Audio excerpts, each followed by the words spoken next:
¿Qué podemos aprender de las economías del este de Asia para aplicar en Chile y también en América Latina? Lo conversamos con la experta Bárbara Stallings, profesora de Harvard, Yale, Princeton y Columbia.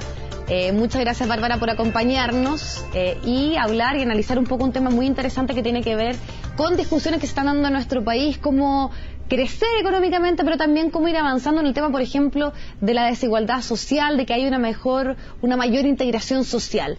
Y me gustaría conocer, respecto al trabajo que tú has hecho de los países del este de Asia, donde si uno dice hace unos 30 años atrás había un PIB per cápita relativamente similar a lo que ocurre en algunos países de América Latina, por ejemplo, si uno pone el ejemplo entre Corea del Sur y Chile, pero ahora hay un salto muy exponencial.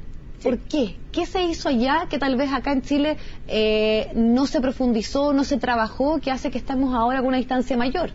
Bueno, eso es una pregunta enorme. Entonces, tratamos de ir por partes.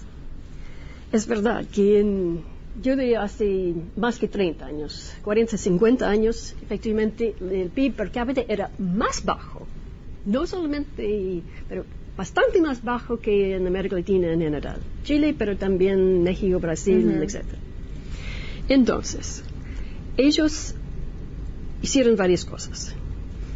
Y a veces han tenido una discusión con algunos tomando algunos puntos de vista sobre qué pasó en América Latina, en Asia. Pero ahora creo que todos están de acuerdo que, por un lado, el Estado tomó un rol importante, pero siempre en combinación con el sector privado. No es una cosa socialista, ni mucho menos.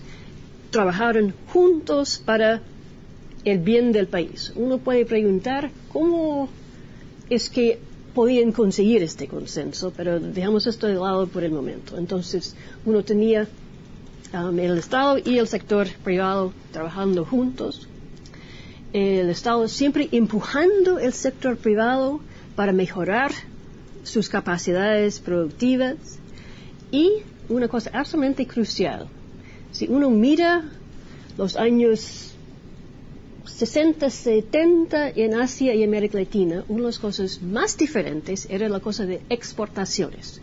Hoy en día, especialmente en Chile, las exportaciones van bien y hay un consenso que es una parte importante de la economía.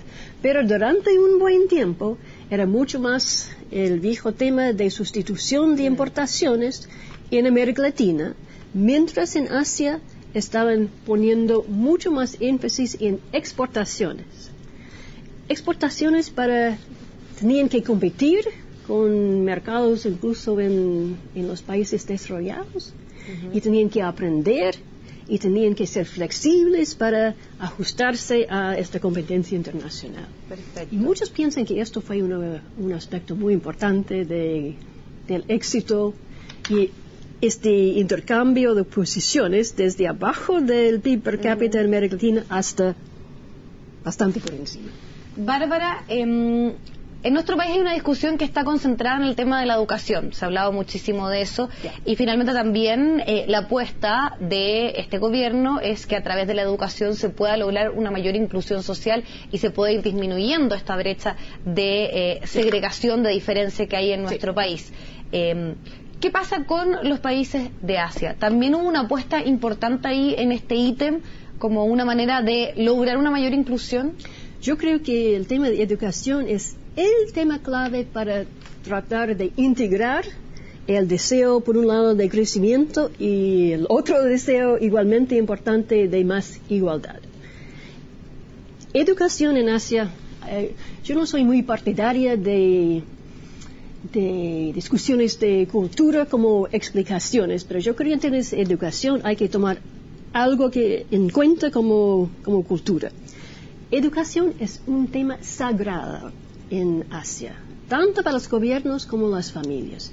Ellos hacen cualquier sacrificio para que los niños van a tener una buena educación y, por lo tanto, más oportunidades. Una familia va a hacer cualquier cosa, los padres sacrificando todos los días para que los niños van a tener una educación. En términos del Estado había una idea de secuencia. primero poner mucho énfasis en la escuela primaria, después de que tenían una cobertura casi completa de la educación primaria, ir a poner más énfasis en la escuela secundaria, dejando de lado el sector universitario hasta recién, básicamente al sector privado, con una universidad nacional que era el lugar donde se pueden probar varias lecciones de cómo avanzar en términos económicos, sociales, etc. Pero así, y no había esta cosa que, quiero volver a esto porque creo que es muy importante en tu pregunta sobre Chile, la división entre educación privada, particular y estatal en Chile. Claro. No había esta diferencia. En educación primaria y secundaria casi no había nada salvo la educación pública.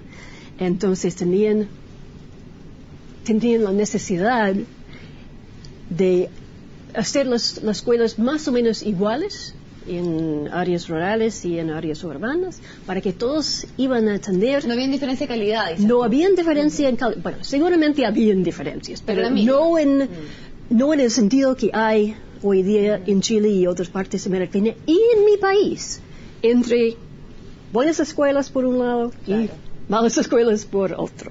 Yo creo que eso es una lección muy importante que... Quiero seguir profundizando en ese tema, pero tú también hablas de un aspecto que es interesante, que es que aquí se apostó por una cosa más bien parcelada, primero comenzar por la educación primaria, luego la secundaria. Acá también en nuestro país se está discutiendo respecto a dar gratuidad, por ejemplo, y entender como un derecho social la educación superior. Concentrarse en eso, tal vez, en este momento, cuando todavía hay una discusión respecto a la calidad de la educación en la etapa previa, es tal vez desviar un poco la atención y Yo estoy de acuerdo con esto. Yo creo que el tema más importante hoy día, tanto en Chile, el resto de América Latina, Estados Unidos, es la calidad de la educación. Y el problema es que nadie sabe exactamente cómo tratar este problema.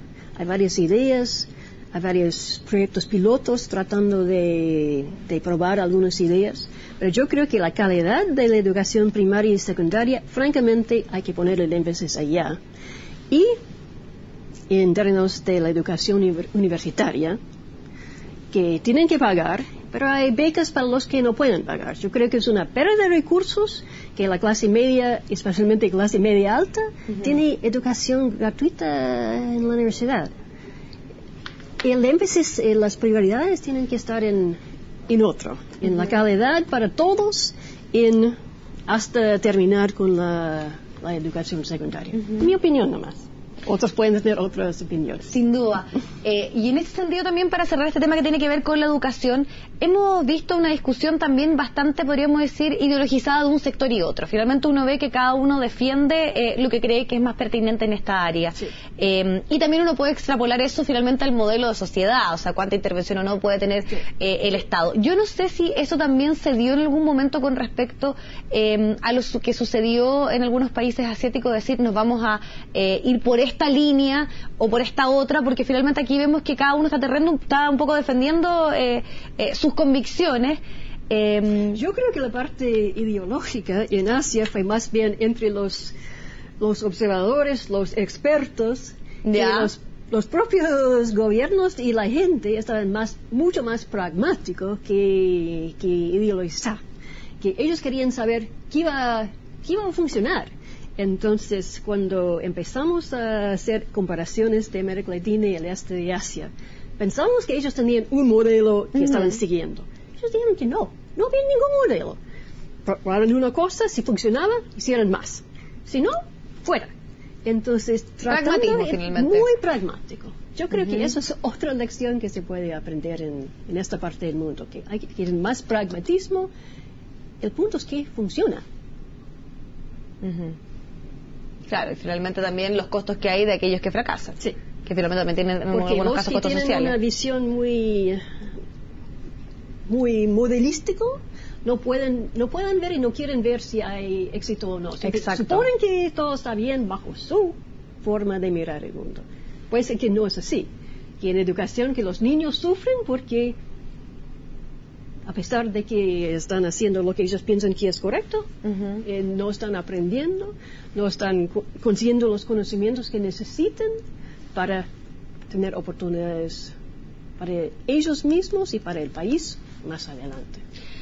Bárbara, ¿cuánto influye también el tema de la idiosincrasia, el tema cultural en respecto a esta idea de este salto que se pegaron algunos países asiáticos?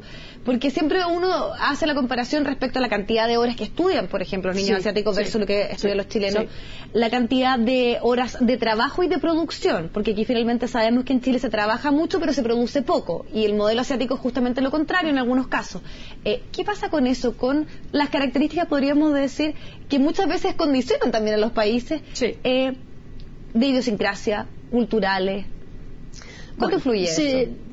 Hasta cierto punto.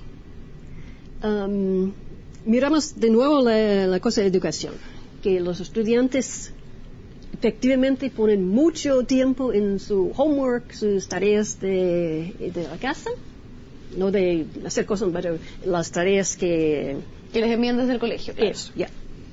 Entonces, mucho más que en otros países tal vez acá. Y esto es parte de su convicción que de la educación es la cosa más importante que pueden hacer. Entonces, es cultural en ese sentido. Pero también tienen más paciencia. Están dispuestos a gastar tiempo ahora, gastar recursos ahora para conseguir los beneficios más adelante. No es como los beneficios tienen que venir mañana, la próxima semana, el exitismo. Sí. Pero esta visión de largo plazo, no solamente en términos de individuos y educación, también en las empresas que invierten para el largo plazo, no para sus beneficios en el muy corto plazo. Uno puede decir que esto es cultural, o uno puede decir que es más pragmático. Claro, o puede ser también un aprendizaje sin duda. Exacto. Bueno, Bárbara, te queremos agradecer muchísimo tu tiempo con CNN Chile, hablar y profundizar un poco en los temas que están marcando también el debate acá en nuestro país. Muchas gracias. Y ver qué se puede aprender justamente de los países asiáticos. Muchas gracias. Que estén muy bien. Vamos al corte, hacemos un alto y ya volvemos.